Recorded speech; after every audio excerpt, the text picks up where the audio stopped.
vieille que l'agriculture, plus vieille que la roue, la musique est présente dans toutes les sociétés du monde à travers tous les âges de l'humanité.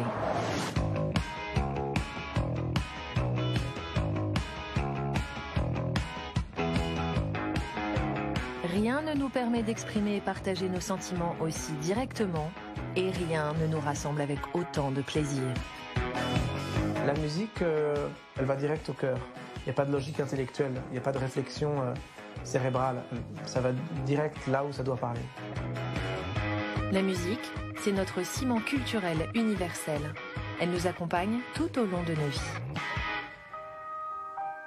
La musique a toujours été un langage qui permet de fusionner des générations et je pense que ça le restera toujours, quelle qu'en soit la forme. De Bach à Björk, les musiciens ont toujours cherché à emmener leur musique dans de nouvelles dimensions et proposer des expériences musicales toujours plus fascinantes et prenantes. Mais à quoi ressemblera la musique de demain ? Sera-t-elle à l'image des projections que le cinéma donne d'elle ?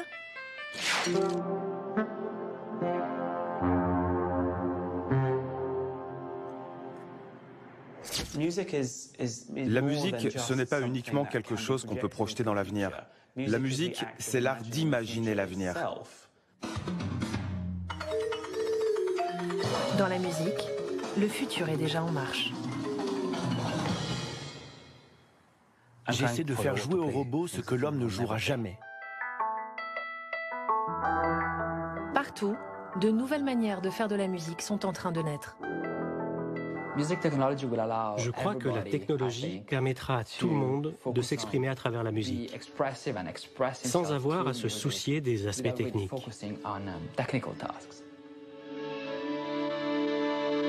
Il y aura toujours des instruments acoustiques, il y aura toujours des instruments électriques, et maintenant il y a des instruments du net. La musique est le rapport de l'homme à la technique, à la technologie. Après, il y a cet aspect écologique. On travaille avec les technologies qui sont là. Et voilà, ça, c'est les technologies qui sont là, maintenant.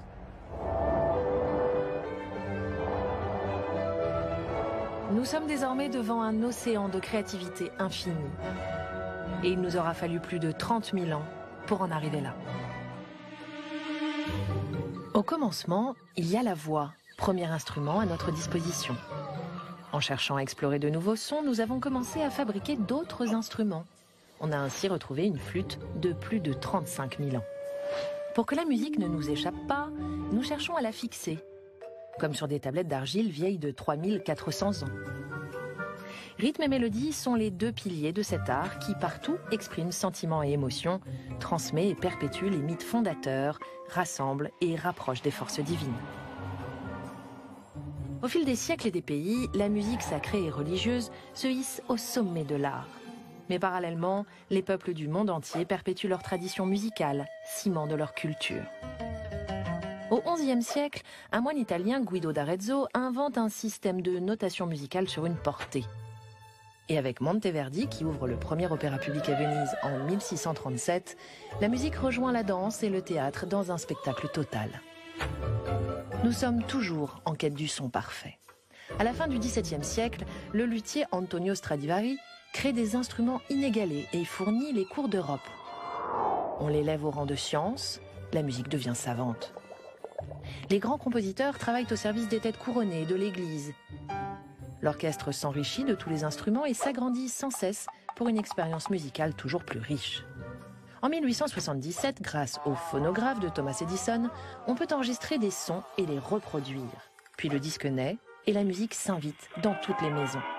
Lloyd Lowe invente la guitare électrique en 1924. La révolution électroacoustique est lancée et le premier instrument électronique, le synthétiseur, apparaît en 1952. À partir des années 1970, la musique devient une expérience de masse. Et ce sont les musiciens qui deviennent des dieux. Puis, tout se miniaturise. Sony invente le Walkman en 1979. Nous baladons notre musique partout. Au milieu des années 1980, la musique purement électronique prend son envol.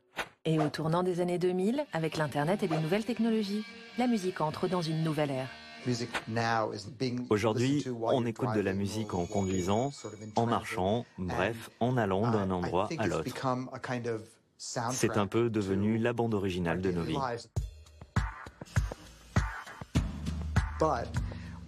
Mais quand on met ses écouteurs, d'un côté ça améliore l'expérience de notre quotidien, mais de l'autre, ça nous protège du monde extérieur, du contact avec les autres. Au creux de nos mains, nous avons accès aujourd'hui à toute la musique du monde. Qu'allons-nous en faire? Au lieu de nous rassembler, la musique va-t-elle nous enfermer complètement dans notre bulle, comme dans Zéro Théorème de Terry Gilliam?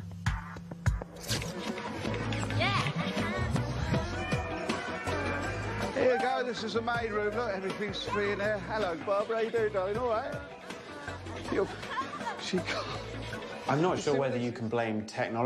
Je ne sais pas si c'est la faute de la technologie ou de la société, mais ces derniers temps, on assiste à une véritable individualisation de la culture.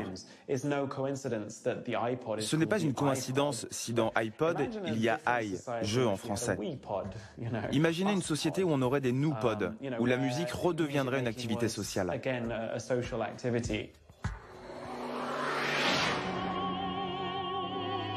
Tablettes et smartphones, toujours plus puissants, permettent d'imaginer de nouvelles interactions musicales dans lesquelles pratiques traditionnelles et modernes se rapprochent jusqu'à fusionner.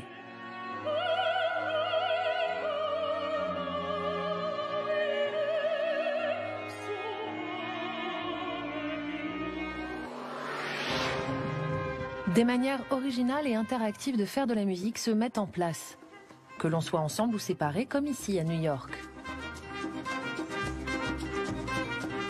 Une douzaine de musiciens du métro de la Grosse Pomme qui ne se connaissent pas jouent ensemble le même morceau dirigé par un chef d'orchestre qui se trouve, lui, dans un parc de la ville. Tout ça sous le regard des passants intrigués.